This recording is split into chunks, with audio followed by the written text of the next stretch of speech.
Okay. I'd like to welcome everybody to our last meeting of the year, December misconduct board meeting. I'll start off with welcome and introductions. Anderson. Hi, my name is Keith Patterson, and I'm an Alliance seat member. Good evening, Arlene Brown. I'm Vice Chair and Alliance Seat Meeting and member, and I really appreciate you all taking the time to spend some time with us this evening to get to know what we're doing. Larry Knox, Board Chair. Good evening, William Clark. I'm the mayor's appointee. David Cadet, Senior, Alliance. Ms. Wilson, doing introductions. Yvonne Wilson, Southwest Region. Okay, and Sean Hall, Director of Policy and Oversight. Hopefully I can fill the very big shoes of Sherry Walker Cowart tonight, who is unable to join us. Yep. And also Rabbi Settle and Ms. Wambach won't be able to join us either. They let us know in advance. But we do have enough for a quorum.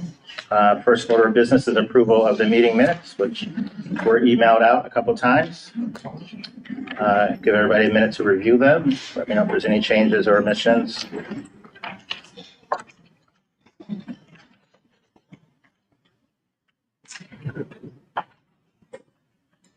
Chairman Knox, unless someone sees something that they didn't notice before, I move that we accept the minutes as read. We did get them a couple of times. Right. Move to approve the minutes. Move. Second from Ms. Brown. All in favor?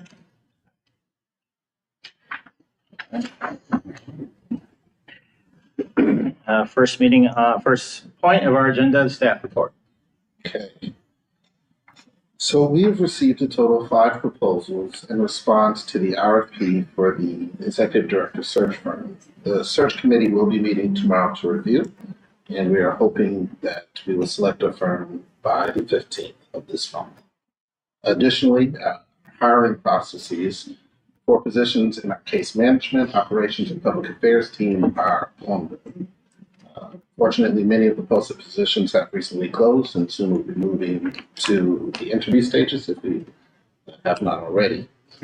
Our operations team is continuing to work with the neighborhood development or MBD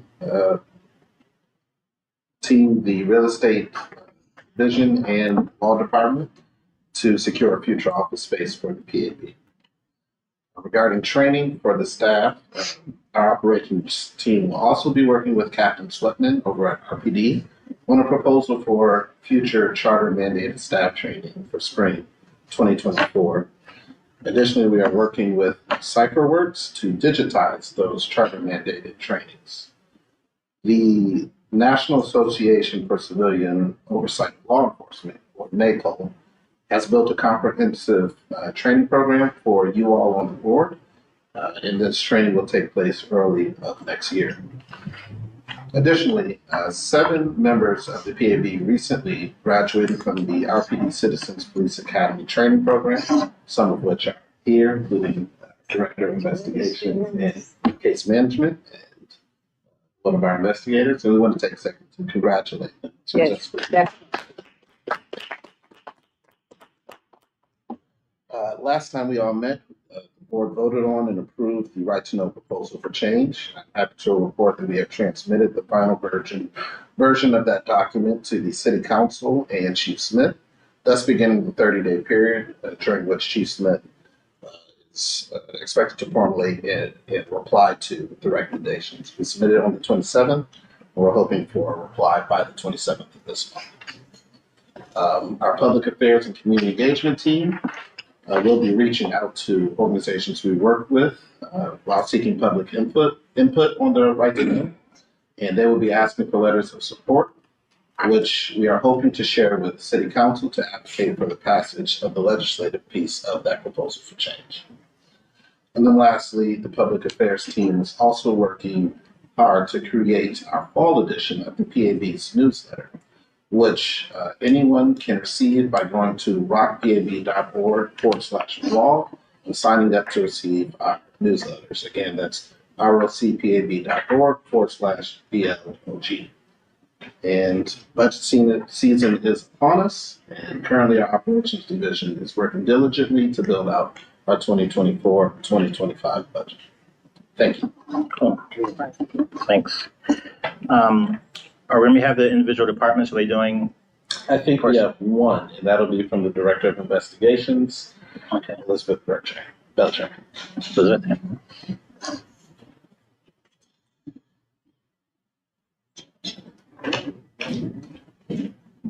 I've got a couple of updates. We have, the first one is that we are going to be meeting the review panel to meet on a regular scheduled time. I believe you used to meet every third Thursday of the month.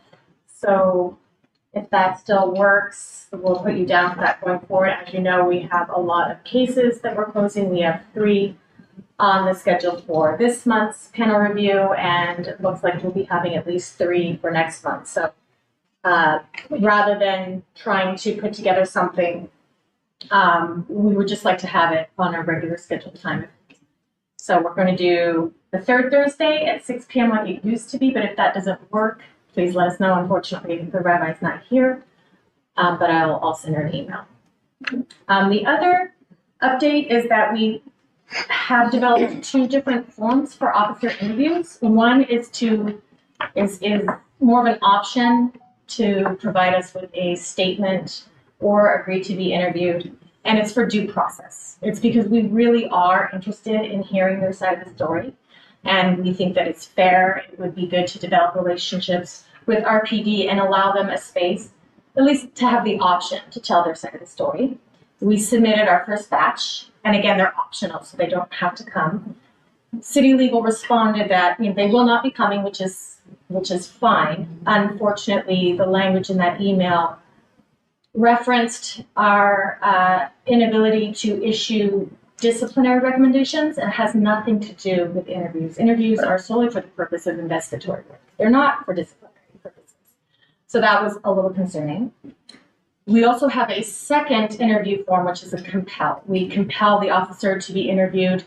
They may or may not be the subject of an investigation, but it's something that we need to complete the investigation. We need the information that the officer most likely has. And we submitted our first compelled officer interview, and we have not heard back. And that was sent out yesterday.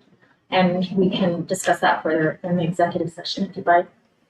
The third issue is the subpoenas. When we move to executive session, we do have 2 subpoenas that contain issues that were already voted on in previous subpoenas. Unfortunately, with that, the last subpoena to RPD, City Legal asked for a meeting. And in that meeting, President Miguel Melendez was present and raised concerns with what he viewed as the city suing the city. And there are no legal bars, as far as I know, to doing that. And I understand that there may be a concern, but it also is a concern that we are an independent agency and we really shouldn't have outside influence in the decisions that we've made. The subpoenas have to be more than performative. If they are voted on, we have to act on them, and we owe it to the public. So it was agreed upon that instead of obtaining records in maintenance of RPD, that we would obtain them from the source, which is the sheriff's office. We had already foiled for those records and were denied. It's my opinion that it's a much stronger case to get these records from RPD because we have jurisdiction over RPD. It's questionable whether we have jurisdiction over the sheriff. But that was, again... And the charter says any all records within the possession of RPD is what we have access to. That's correct, but it was based on President Melendez's concern about the city suing the city, which... Again, we're an independent agency, and we do have the ability to litigate when we need to for what we need to conduct our investigations.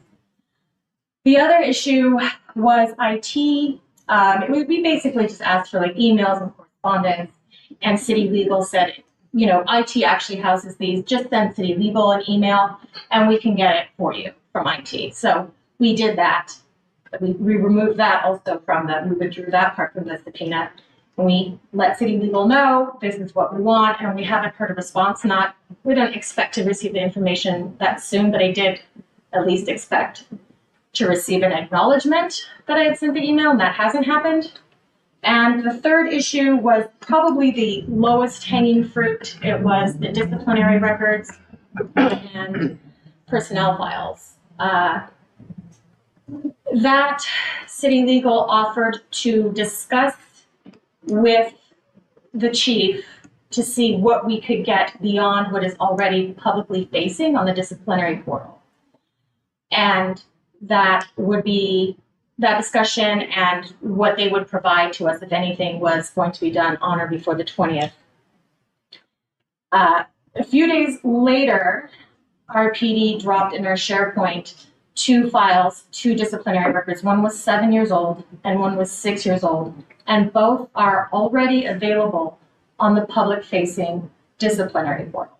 We did not subpoena for records that already we could have just simply pulled from a database. And so when I responded to city legal, their assertion was that is exactly what we asked for.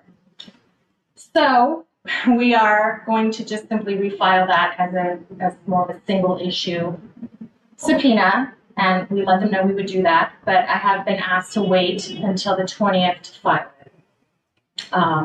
So, because technically they have until then to Right, give us what we asked. that was agreed upon, and then I officially withdrew the subpoenas. And I do want to say that I have never in my career withdrawn a subpoena, and I did not issue those subpoenas thinking that I would withdraw them. And it's very important to me that these actions be meaningful, and I understand that there are relationships, but it puts us in a very difficult place because our obligation isn't to other people's relationships, it's to the public. And with that, I look forward to the executive session. Thanks.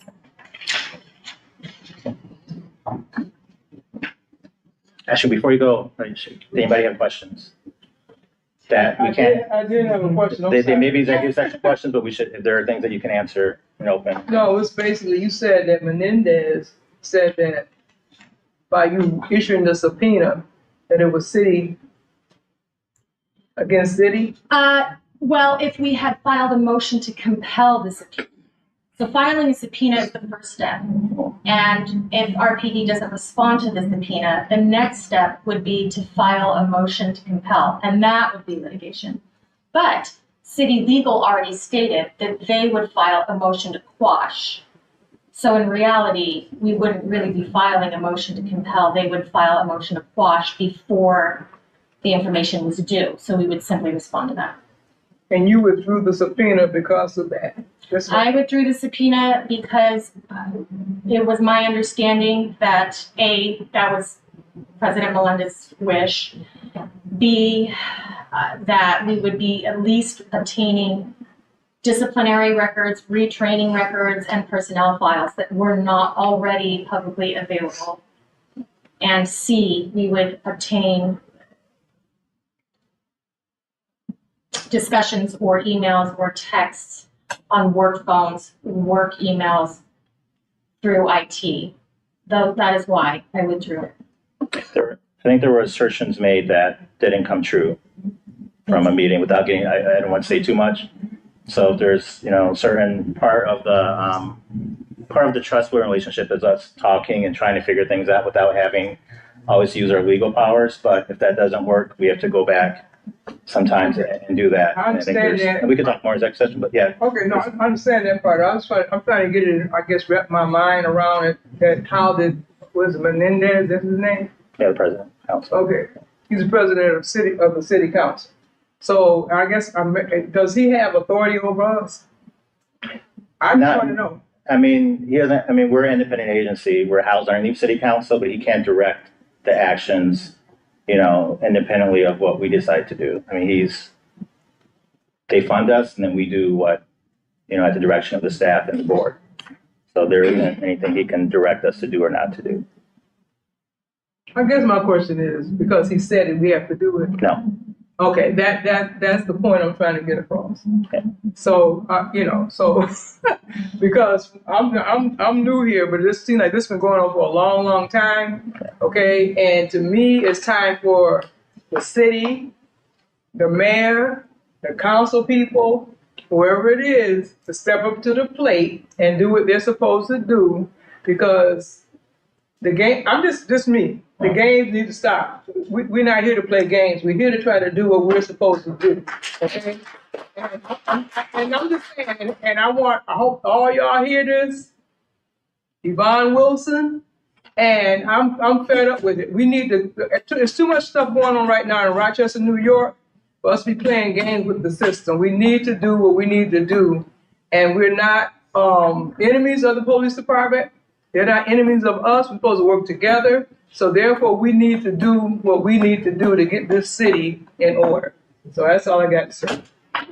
Excellent.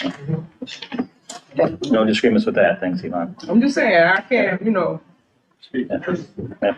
I'm not a yes person. Good. That is very good. All right. Policy report.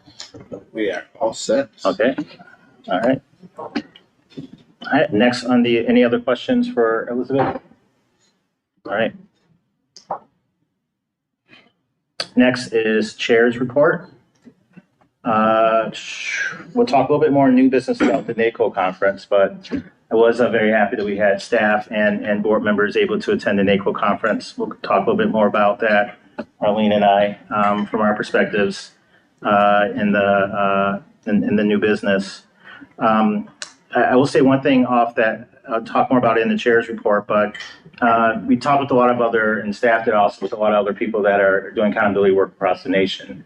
And what we have here is pretty unique, and not because we're one of the newer ones, but just because of the powers that we have in our charter that people voted for, the fact that we have, a good amount of staffing.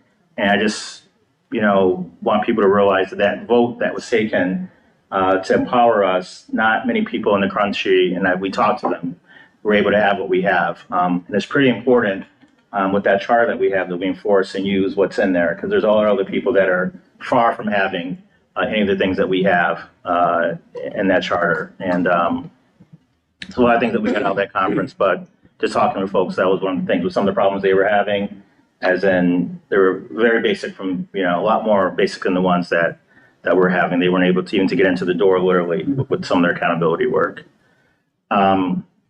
Also, we are in starting to get into budget season, believe it or not. We had our budget approved earlier in the year, but this is the time of year, end of this year, beginning of next month, when we start getting into budget work and looking at the next year of the agency. All the city agencies are doing that. So and again, we're going to need to ask of the public, I expect our funding to stay where it is. We'd like to get it back up to where it was before. We have not exhausted all of our funding for this year. We're not running in a deficit. The city's in good financial shape. But as this year of the agency, I think, has shown, we're doing a lot better and more work and in a strong position than we were last year. And I want our funding to reflect that. There were a lot of asks of council at the beginning of the year, what they expected, and from our work and from the agency's work and for the people that work here. I think we've exceeded that. And the barriers that are been in front of us aren't self-inflicted. They're coming from other places. So I would like our agency to be funded as where it needs to be, but also our work to be recognized. And how the public can help is when we go on, as we start to begin that budget cycle, which isn't everything this month, but it's just a time when conversations are starting to be had, and getting into the beginning of next year, the city council and the mayor will be deciding on the budget outlays for the upcoming year. And we're a major part of that with the work that goes on here and making sure that we have what we need and more, which is more than we have right now. Any questions for the chair's report? I had a couple of questions. You talked about the NACO conference, and we have powers that others don't have, police accountability boards. Yeah. I wasn't at the last meeting, and you probably discussed it there, but the appeals decision regarding our powers. I mean, how is that impacting us? Did that basically take away? No. It's very rare to have that anywhere in the country. We have a lot on top of, our reviews of our cases, the work that we do in the investigations, the fact that the city and the mayor, the city and the police chief have to respond to what we give them. There's recommendations that have to be voted on or considered by council. All the work that goes on wasn't just based off us having disciplinary power. There's what we have without disciplinary power, and we have to figure out what next steps the city may take. If we're going to try to either change state law or other changes that need to be made in the charter to get what the people wanted, which is disciplinary power. But there's a lot we can do on top of that, or in spite of that's pretty powerful. The reviewing the cases, the work that the investigations team has done, even if it's not something that if somebody has a complaint, they need an answer, and the answer can't just be based off of what the RPD says. They want to hear our answer, our thoughts, and the accountability part is also what we say as a board, and what the response is, positive or negative from the chief. That is part of the accountability process, and that's public.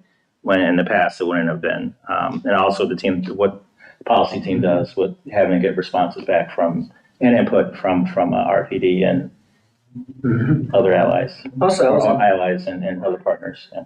I was in a meeting in about a month ago within the new deputy chief for community engagement was presenting, and one of the things I indicated to him that even though Captain Switman may be doing a good job, since he's community, he needs to be attending these meetings also. He took notes. And was he at the last meeting or? At meeting? No, Yes. he didn't come to the last meeting. Okay, I find it strange that he. Last meeting for the Alliance? No, for the board. No, for the board. Yeah. Because I was out of town, but, I strongly encourage him, because if he's community and he's deputy chief, this is where he needs to be. It's great that he's doing the other community meetings, but I would think that we're his primary client if we're trying to build this relationship between the police department and the police accountability board. So I'm disappointed to hear that he did not take my advice. There could be some fault with Sherry or our outreach team to figure out, Okay. all about building relationships. He's recently started beginning of the year, right? Yes, he's a relatively. He's relatively new, yeah. And my last question is, I know that our lease is up in the spring, and the city is looking for new space. Is that moving along? Well, it's kind of what John was reporting about. If you want to kind of, maybe there's a little bit more detail you have on that. Yeah, once again, our operations division is working with MBD, the real estate division, and law to identify a space. So we are in, I think, almost the final stages of narrowing the list now. Oh, great. So there is progress being made on that. Absolutely. We toured quite a few spaces. Oh, good. Do we have anything to say about that? I would have to check with Sherry, and Sherry can get back. No, I'm just saying, this is very convenient, Not tonight. Couldn't Well, find a place. but what I'm saying is, I don't want to be way in Timbuktu. Yeah. There are things, we've talked about as a board before, like being on a bus line, being easily accessible, this being a store, first level, street level is easier for people to get here. I don't want to be on a third floor off a bus line with no signage anywhere. Stuck and all that kind of stuff. Yeah. So those are things we've said previously as a board, and I guess as we narrow them down. Yeah. But I'm sure that's been expressed to the city that those thoughts. I believe so. Those are some of the things that our operations division has stressed. But if there are additional points of input, I encourage you to email Sherry or Roosevelt. And we can say yes or no to any space that's identified if it doesn't meet our need. And I think that's a question that Sherry would be best suited to answer. Okay. And one more thing, is this particular spot included in the research? Yes, it is. Okay, thank you. All right, anything else? All right, we'll get to committee reports. Training committee, I touched on it a bit, but really glad to hear about the training that the staff has gone through. the board has less training that we have to do as much, compared to the staff, but we haven't done enough of what we need to do. Getting the training director on, which I know is one of the positions that it's in the process of being interviewed, right? I think. Yep. So that would definitely help, having somebody who's full-time committed to that. But, getting the training committed from NACO, especially because we have the training director of NACO and I think the executive director are going to come in person to do a training for the staff for us as a board is really, really important and will help us just become better as a board and also help us get to our review panels. So right now we just have one review panel and we need everybody in the board to be able to, I know you all want to be able to take part in those and getting that training. So I'd be really happy just for scheduling purposes, so it doesn't have to be just the three of us, and also just the fact that, at some point, which I forgot to say in my chair's report, we're supposed to have a 9-member board. We're still at 8. And the review panel should be made up of everybody on the board, not just the 3 members that we have right now. I'll go back to my chair's report for a bit, but yeah, our last board seat, the East seat is, I don't know, 6, 7, 8 months overdue. I think more than, I think it might be not, it's going to be coming up in a year, in a couple months, of that seat being vacant, which is just unacceptable. I've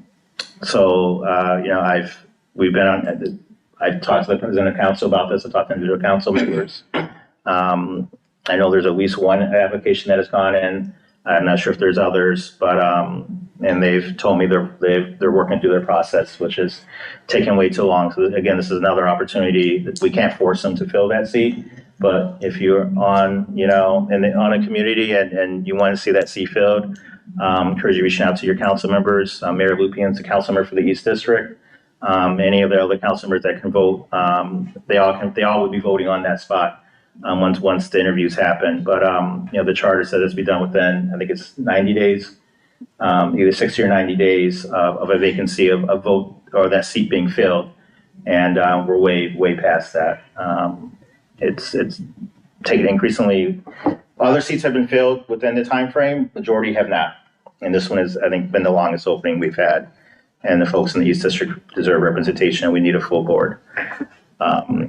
So for training committee, I'm looking forward to getting our board trainings going, doing more of them. I think it's been mentioned in a couple of meetings before that are online, so they're not all in person. Will be good for us, but definitely having the direct, the folks we have from NACO coming in is going to be really helpful for us as a board.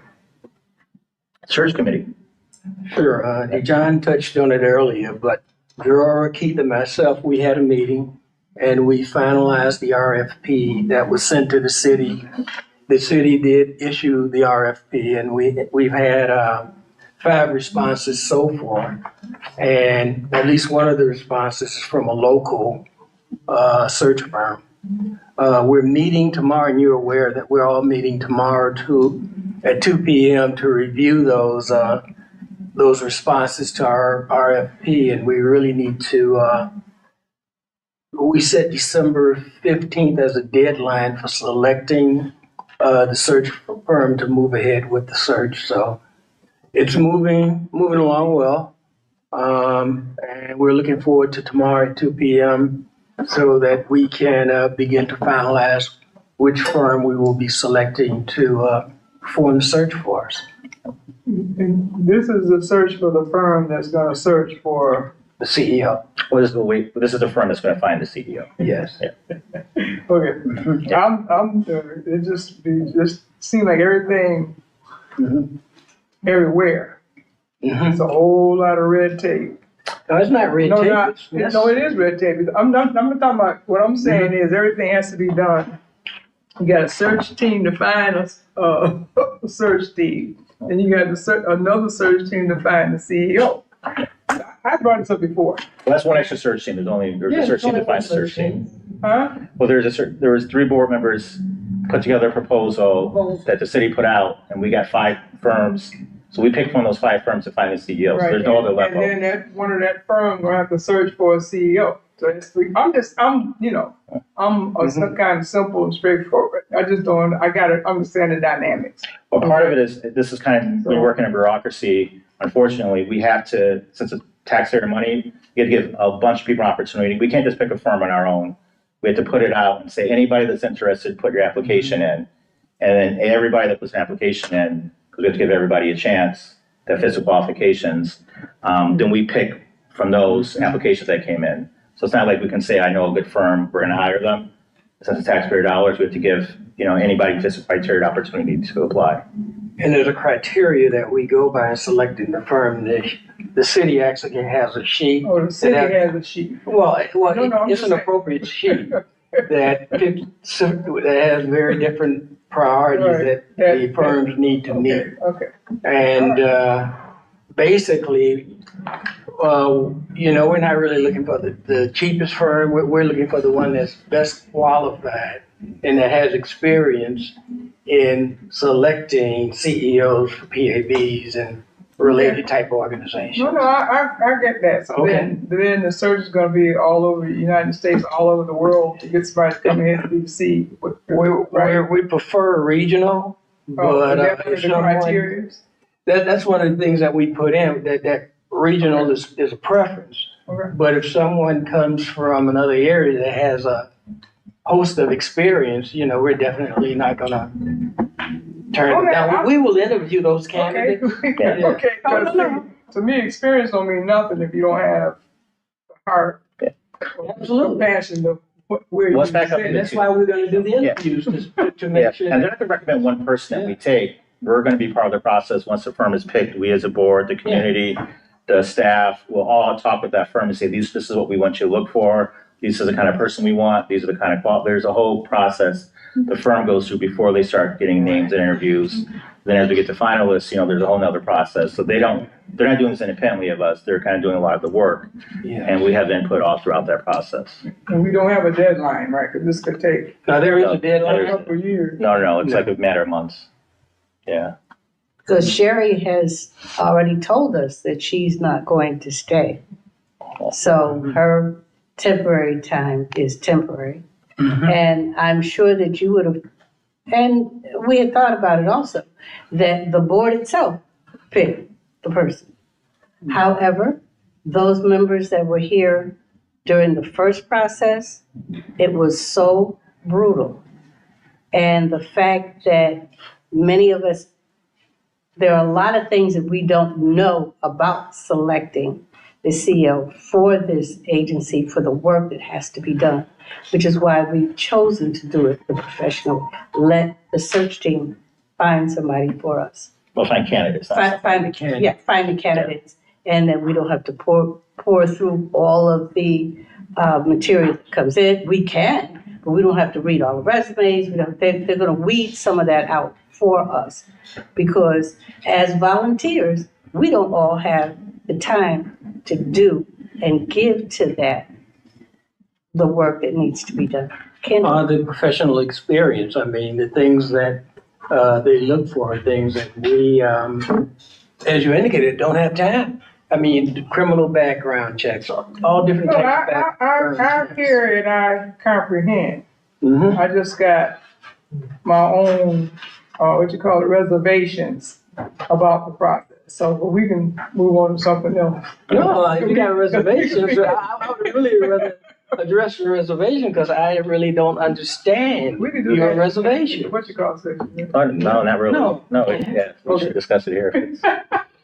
It's not a executive session kind of thing. There's a reservation process. No, I'm going for, I've seen a lot of, people go and get search companies. They search for CEOs. They search for for City of Rochester, for Rochester City School District. People come here, they work 6 months. We got to owe them $1 million. And then all of a sudden they done close up half the schools and then shut something down and mess stuff up. Now they gone along with our money. So now you got to go back and do the same thing again. So that is my reservation about, and I keep saying red tape or whatever it is that they call, because people just don't, if you don't live or are close by a community or whatever's going on, you don't really know the dynamics that what is really needed to run whatever it is that you need to run. Because paperwork or doctor's degrees or whatever kind of degrees you got don't make somebody, I'm just saying, to me, qualified to do a job. So that's all. But I don't want to, like I said, I can go on and on. So I just said we can, I just, I want to make sure you say your piece, though. I mean, I understand. I think that's why it's important when we bring, and this is something that was put into the RFP, that whichever firm is hired, they have to understand they're not working, okay, we're hired, we'll get back to you in a couple months. They're hired, and then they're going to have conversations with stakeholders, which is us as a board, staff, community allies, about what they're looking for and what we kind of want them to do when they're doing the search. There's a whole nother level where I think in other places or other, I don't know how the school district process worked or others, but I don't think that I'm just giving it as an example. that intention to include. Calm down and whatever, but you know, Yeah. people don't, General Motors, a whole lot of companies do that. And the people come in for the money. Yeah, I don't know, I just call them, they cut stuff and lay people off. Then all of a sudden they got another job to pay more money and they're gone. Yeah. So you need to have the, you know, the best interest of the people at hand, that's all I'm saying. Well, I mean, I'm confident that anybody that came in the interview process that was thinking about not advocating for our full staffing and funding or thinking about doing cuts would not be heard from again. I mean, that's. Okay, but my point is we don't know their agenda. Most people's agenda is for the money. They don't give a dog about nothing else. So that's where I'm coming from. Okay. Anything else on the search committee? No, other than, I think that's complete. We will have that meeting tomorrow at 2, and hopefully we'll be able to find, slim the list down and begin the interviews to make sure that we select the right firm to do the work. Okay. Anything in old business? Okay, new business. Ron, you want to talk first? You want me to go first? No, you can go first. Okay. Spoke a little bit about it. I think staff did a presentation at their board meeting, at the last all staff meeting. A lot more detailed than what I'll talk about with their thoughts and insights into the conference. I am glad the city paid for a good number of us to go. I think we had one of the largest delegations of members there. I'd like to get more even next year of staff to be able to go. Because I think it was, to have those relationships that I'm hoping were built and be able to have conversations with people that do this work across the country is really important. I think two of my main takeaways, first I talked about earlier was what we have here being unique and wanting to, exercise all the powers that the community gave us. Also, how new this is, doing this accountability work. There's been boards that have been around for a while, but the fact that this conference was the largest amount of attendance that they've ever had, it was a significant jump in attendance from previous ones as there are more boards coming on. And the fact that one kind of common theme I found, and that was talked about in some of the workshops, were the barriers that are constantly being put up. No matter what community you're in, especially if you're in an area where the community's less supportive of accountability, all kinds of barriers being put up if something is able to come into existence. But even areas like ours, where there's like 70% approval, and there's other places that voted in boards that, similar approval ratings, and there were many, many barriers put up in the way of what people voted for. And it was kind of a constant theme underlying a lot of the work.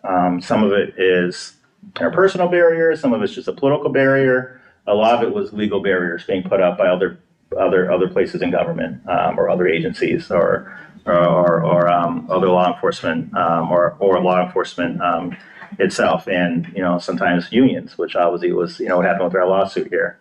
So the fact that that you're working and that we are part of a idea that is under constant attack kind of hit me a little bit more deeper there when we were talking to people. And I didn't run into a story of, hey, we started our agency and things just went well all the way through. And, here's everything that we wanted and we've got it. The closest I got to that was a guy I was talking to in California who was on a board, was very happy with the work they were doing and with all the access they got. But they had like 3 cases the year before. And, he knew the police chief since they were like kids. And it was like this kind of relationship thing that was not at all the norm. And he was like, I don't understand what's going on in all these other folks. Like he had a misunderstanding of the situation. And I was like, if that's the example where it works, where there's a small amount of cases, there's like this personal relationship, that he had with the chief were, I don't know if that was good or bad, probably not good in a way. But the vast majority of the work that, of the barriers that people ran into, were, opinions about what we should not be able to do as opposed to what the law is. I think that's part of what we're going to talk about in executive committee, how we're going to battle some of that. But that's just so people understand.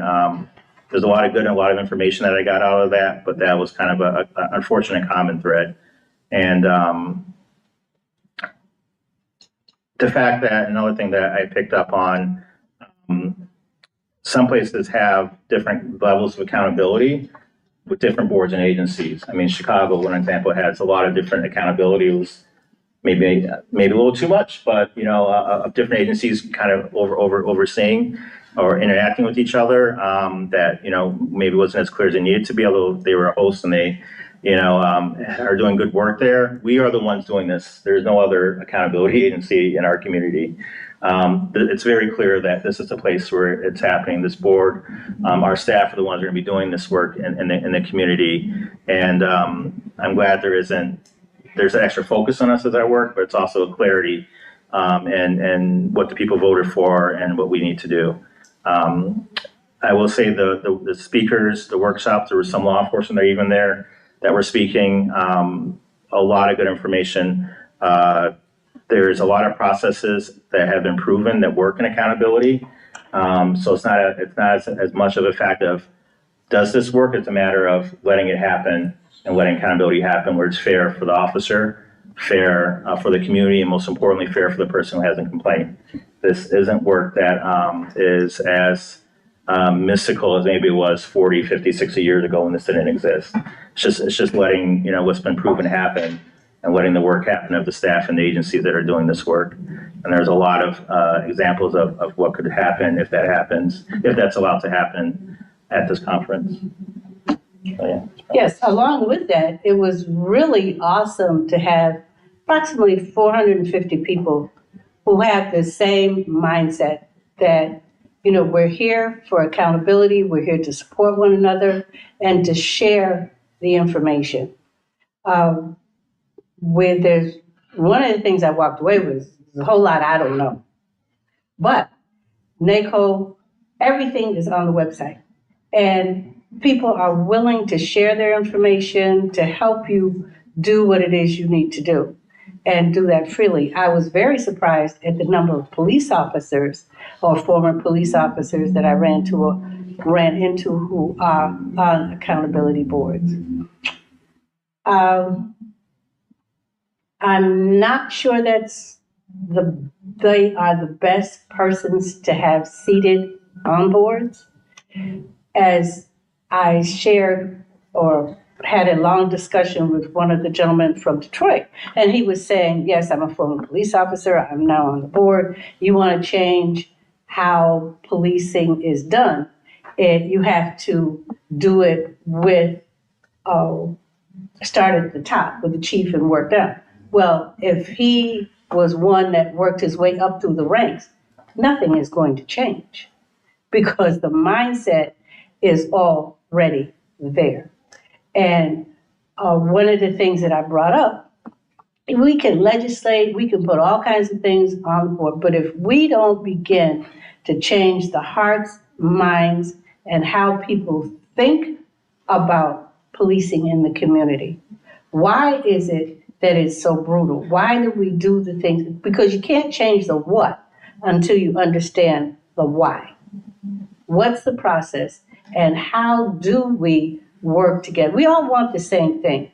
We want safety in Rochester reimagined so that everybody feels safe all the time. How are we going to do that? And we have to do it together. But I can't help if I don't understand where you're coming from or why I feel fearful every time I look in the rearview mirror and I see a police car behind me. Is he going to pull me over? For what?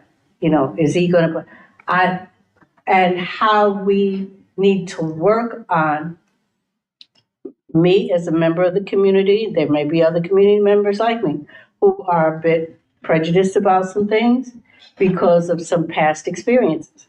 How do we move past that to get to a place where there is trust. Because right now, there is not a lot of trust. But we need to make sure as board members that we are representing the community and the things that they need. And that requires greater communication. So that's something else we as a board need to work on. And that was pointed out during the NACO meeting, that communication is the key. The staffing did an awesome job presenting the things that they had learned during the conference. I was just really in awe for that hour plus that they presented, and they presented well. And well, I'm sure they will be sharing their knowledge, information with community members and with other board members so that we're all on the same page working together. Peace out. Any questions? I agree with everything that you all said. Okay, the communication is vital, but also too, as I think we're like a pilot PA board. No, we're real. Well, what I mean is, we're the first PA board that Rochester has had, correct? Yeah, I mean, there's Police Accountability Board. Yeah. So, the citizens or the community don't trust the police, and the police don't trust the citizens. So then here we are, I'm just stuck in the middle, right? So in order for the police department might not trust the PA board, they need to allow us, and I'm gonna go back to those what the investigations or whatever. They need to try and trust us to do at least one or two to see how it goes. Okay, right? Then they can make they can critique that. All right, but just for them to be, and I'm just saying, I'm just stubborn and to be on one side. And I'm gonna go say from the top, the mayor, the chief of police, and on down, right? They need to come together and communicate with us and the people out there so they can keep this city. Years ago, I wanted to be a police, right? When I was a little girl, right? But the police used to come in the communities, they on their horses, they would talk to people, they would communicate with the people, all right? Then, I don't know what happened, but then it's like, I guess I'm saying like this, police or whoever they are, we're all human beings, all right? And we are all should be on one accord to try to make things better for each other. Instead of trying to bump heads and try to say, well, I got the authority over here and I got the authority over there. When two bulls bump heads, somebody's gonna get hurt. So my point I'm trying to make is that, the communication, but we also need to get a chance to prove to the police department that we are not out to get them, okay? And they need to step up and prove to the people in the community that they're not out to get them. And that would be, to me, the best communication with trial and error. So I'm agreeing, but something really, truly need to be done. We need to have a chance to do what we were put here to do. Okay, bottom line. Definitely. And I'm glad that you agree, as I'm sure several other board members and people in the community who are willing to work with me to help get communicators. One thing to sit about and talk about it, yes, we agree. Correct. But we have to, boots on the ground. That's right. We can't talk about it, we got to be about it. And we have to start today and make things happen in order to move forward. Okay, one more question. As the PA board, can we meet with the chief of police? We can, As an individual? yeah, I mean. No, as a group, or as somebody can be designated. And or can we get a meeting so this can, that's what I'm saying. Why not? I mean, Sherry has met with them. I mean, I've been in meetings with them where we've discussed some of these things, but as a board, if we did it, if it was the majority of the board, it had to be a public meeting. So if you want to have like a one-on-one conversation or some board members meet with them, we can definitely invite them to come here There's always an open invite. They get the every month. every month. Every Yeah, meeting, when the emails go out for the meetings, it goes to everybody. Yeah. So Now, if you want to have like a one-on-one or like a smaller group meeting with them, we I can try to want to set that up. publicize that we invited them. So I mean, we invite everybody in city council.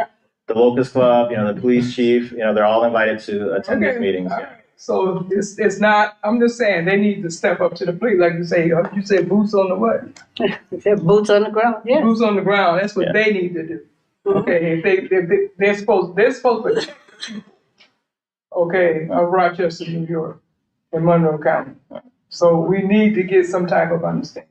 There we go. All right, anything else for new business? You mentioned that the presentation that staff gave, like other board members can see that. Can we share that? Was there a PowerPoint that was put together? Is There there? was a PowerPoint. I'll reach out to the team members that put it together and see if that's something we can share. Yeah, sure. Cool. Thanks. You'll find it very, very enlightening. Cool. I'd like to make a motion to go in executive session to discuss potential legal litigation. Okay. And off we go. All right, we are in executive session for now.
We are back from executive session. Thank you, everybody who is still watching.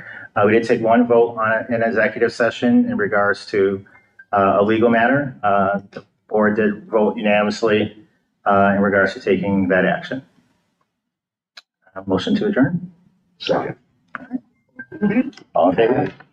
Aye.